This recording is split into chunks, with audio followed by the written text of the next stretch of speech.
Hey everyone, welcome back to another insert of Spirituality for Beginners. So, on this topic, we're going to be talking about spirit guides and we're going to go over fact versus fiction. So, in the spiritual world, there is many different opinions about spirit guides, who they are, where they belong, and what we are supposed to be believing in, right? But I want to emphasize with you guys remember, spirituality means that you believe whatever you believe to be your truth. That's the mindfulness aspect. Before we begin, please remember that what you choose to believe in is introspective.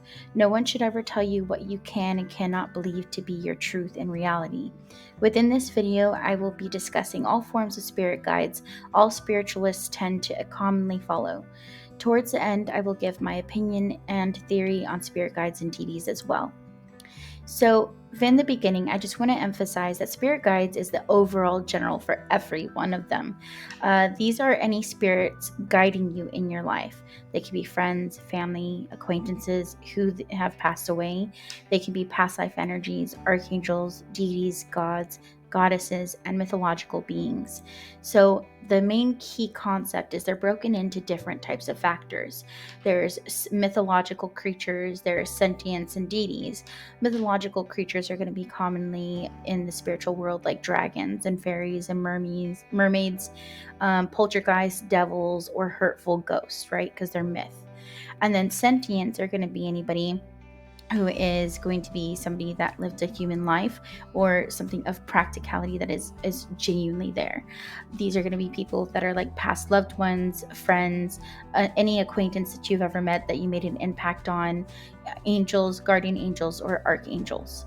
And then the deities are going to be anybody that are like gods or goddesses, Native American gods or goddesses, or worshippers or priests, Norse Norse mythology, Celtic mythology, Egyptian, Buddhism, African American, Mexican, Asian, and more cultural backgrounds that have high gods and goddesses that they do worship.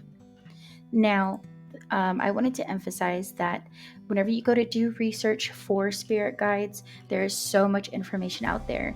There is religious information, there is opinionated information, there's theories that people throw from the roof.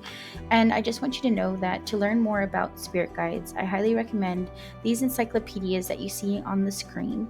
Commonly, when my clients look up spirit guides, they get so much misinformation regarding their spirits or a religious explanation, and it turns them off from deities and sentients and mythological beings altogether. I did also include a really fun encyclopedia that has 5,000 spells for those of you that do want to get into witchcraft.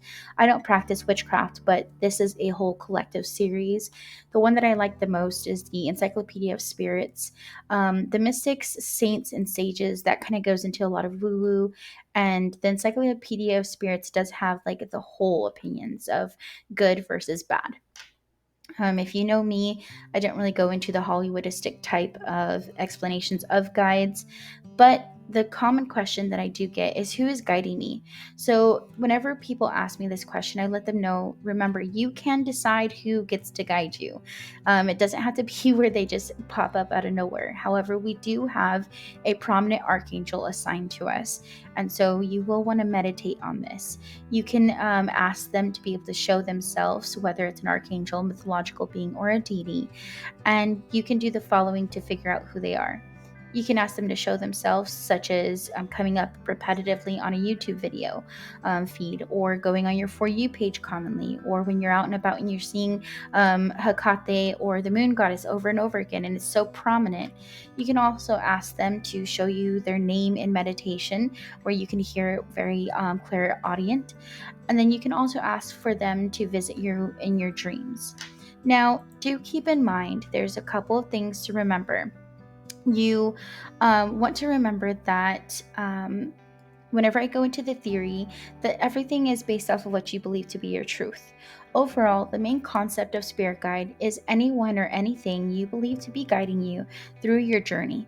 Remember to believe in what you believe in and never let anyone tell you what is your truth.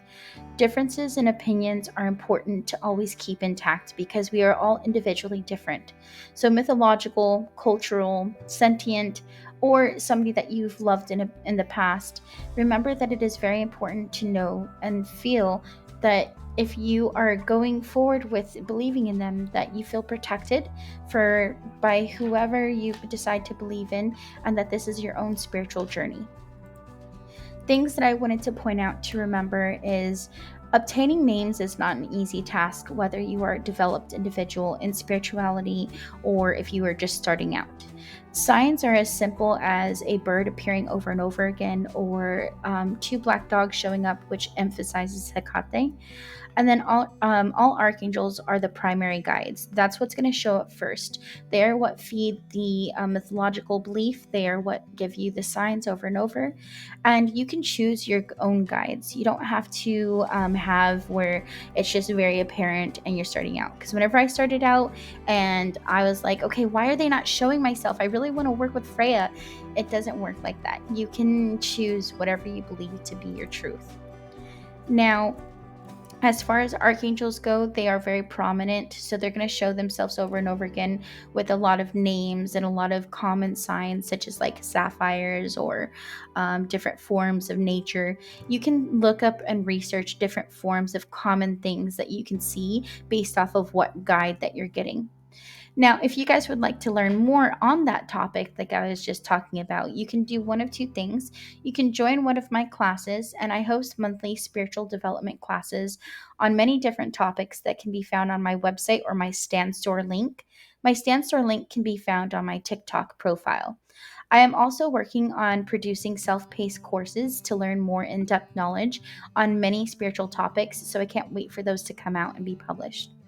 The second form is you can pop into any of my lives. I commonly go live on TikTok, and that's where I'm primarily at right now.